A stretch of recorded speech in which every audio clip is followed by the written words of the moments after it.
My name's Wayquay. I live across the street, so I'm also a local neighbor.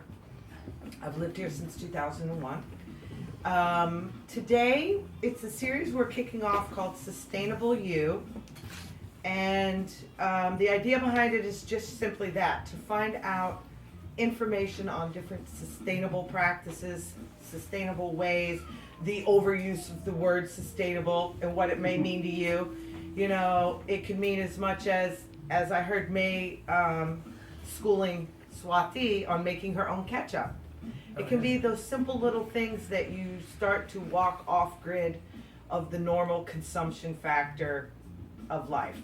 And I felt, you know, I'm not the expert. I am not even a practicing expert, but I would like to be.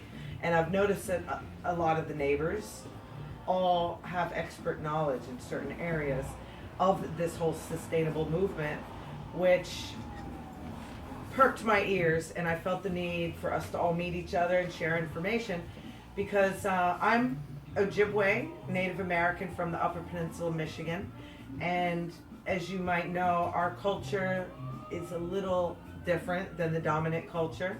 We've always known about less is more. I think of living in both worlds, if you will.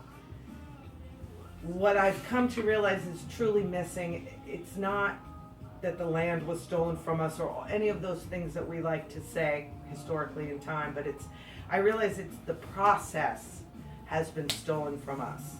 Meaning we had no concept of that consumption, of that making things for 5 years later, of living past the next season, of hoarding, of not giving, of making more than you need. None of that existed.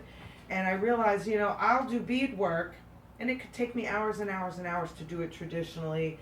But then you can walk by a table on Manhattan, on the street, $5 beadwork made in China, and people will buy that, but they don't realize the process is gone. I have to go ask an elder about the beads I use. I have to pray on every string, swoop of the string. I think of the person I'm making it for. If I don't know who I'm making it for, I just try and put good thoughts and intentions into my work. All those things that nobody seems to care much about today, if you will. So in these small ways, trying to bring the process back. And there's a whole section of the world that now gets it and wants to do things this way. And there must be onto something if living off the grid is considered to be illegal now. Like, what are people afraid of?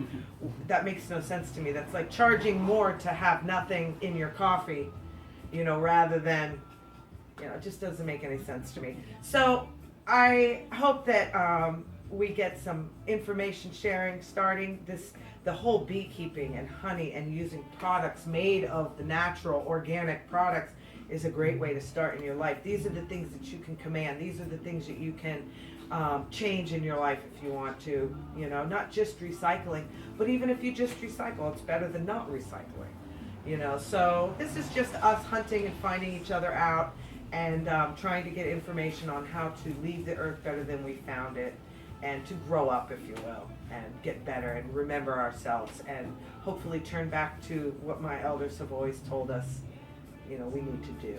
So that's that, and I would like to introduce the company who is making these fine products and who cares enough about the bees, about the products that they research to make sure even the oils that go into the products that aren't of their beeswax, it's researched and no one is slaving away for the oil production.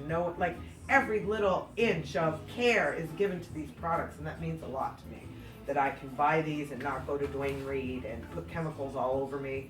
And so we're going to start with Primal Feel, which is Michael Place and May. Both have much information to share. And we have henna art from 3 to 5 with Swati.